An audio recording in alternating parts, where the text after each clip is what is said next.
Hey guys, how's it going? I'm here today showing off a build that I've been working on regarding the Abomination ability and specifically the Soul Reaver ability that we get through sacrificing the Wraith via Reap the Damned.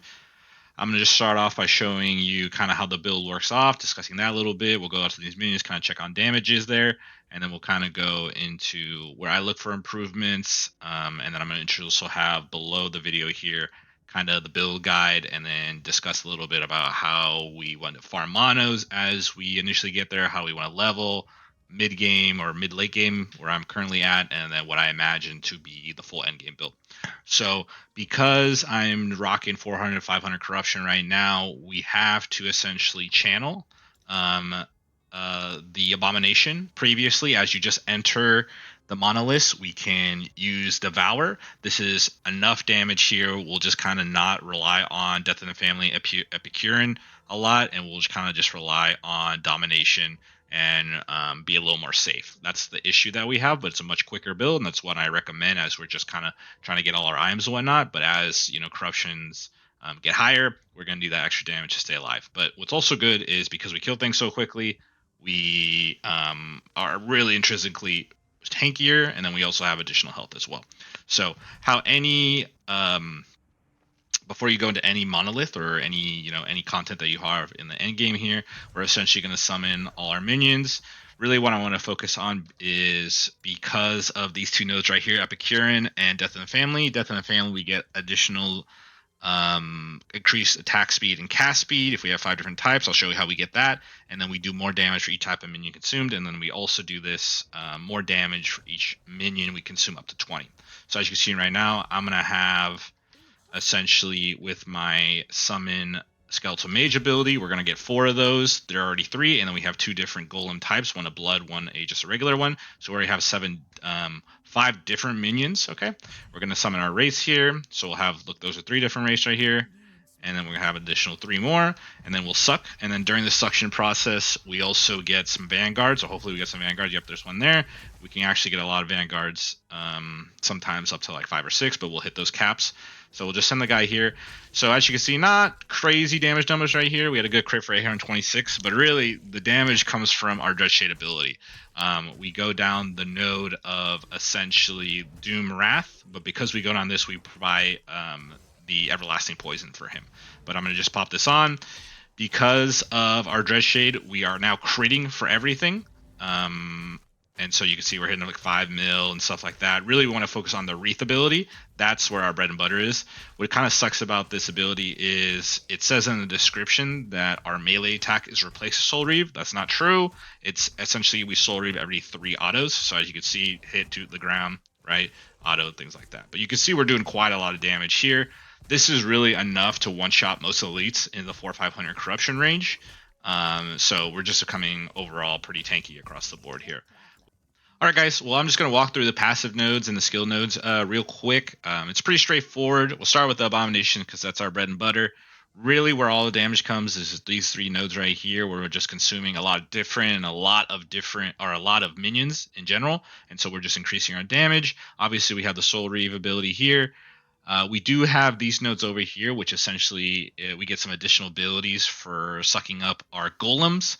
So with this, we get the ability of Stomp. So it's a big, high range, like AoE stun, which is nice. So as we're teleporting right into groups of minions, this is really cool because eventually they'll just die from the Soul Reave ability. And then additionally, our Abomination gets some additional health per the armor of our Bone Golems, which is pretty nice as well. Just going down the Bone Golem route, then really there's 2 main items that we have here. We get additional health because we essentially summon 2 Ivory Twins or 2 Bone Golems via Ivory Twin here. And then for each auto they have, or each on-hit ability, they essentially heal us as well. And then this is really nice because we are kind of squishy. We need additional threat to kind of get them away from us and focus on something else. So each of our golems generate 6% threat as well. And then we have some things like starting armor near dead golem. This one just goes back into the Abomination because then that armor turns into health for the Abomination. The reason we do all our damage is via Dreadshade. Just going down the skill right here, Lingering Doom gives us flat necrotic damage for our minions. We only can target one minion for Dread Shade, but we get increased damage. And this is pretty bonkers. I think about it, egoism, where essentially now that we apply Dread Shade to our Abomination, it crits, which is for about 18 to 20 seconds. That we, however long Dread Shade is applied to our minion for. What sucks is this pernicious pact. So we have everlasting poison for him because he does so much damage and whatnot. Though he usually is alive for about a minute or so, and then we just get additional damage because we're casting it on him, and then we just apply in some additional nodes for damage. And then what's really nice is like Dying Coven and By and Fury also give us the additional attack speed since we need that third auto essentially coming through. Summon Wraith. This is how we get our ability for our Abomination to use the hand slash ability, the Soul Reaver. And so essentially we want to summon as many minions here. So really you can forget all these other nodes. All we care about is getting this Flame Wraith, getting this Putrid Wraith, and then we just have the normal Wraith. And then what I recommend is the Stygian River. And this is just, it kind of takes a long time if we don't have these points here to get all our mages all set up, so it would just take more time to channel the Abomination. So this is kind of adding just more seconds for us that we can use to be in a monolith.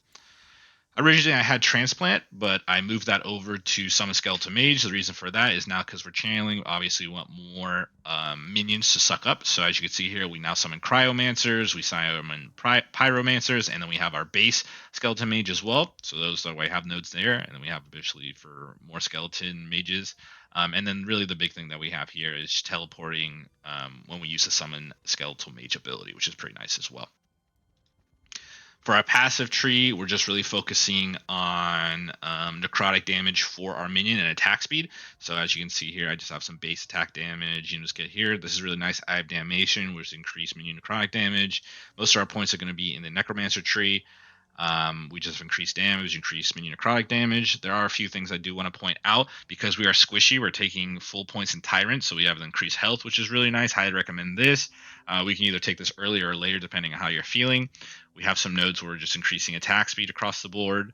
Minion necrotic damage, minion necrotic damage. We have, this was a minion critical strike multiplier. Because we have 100% crit chance, essentially, we just want our minion critical multiplier to go super big. So we have that there. And then Veins of Malice and Hunger here are really just so we have like Haste, Frenzy for our minions. And additionally, Hunger is not Haste or Frenzy because Haste and Frenzy overlap with each other. We don't want multiple stacks of those, but we do get via Hunger increased attack speed. And then we also get that with the Veins of Malice as well. And then we're just throwing additional points into increased necrotic damage right here.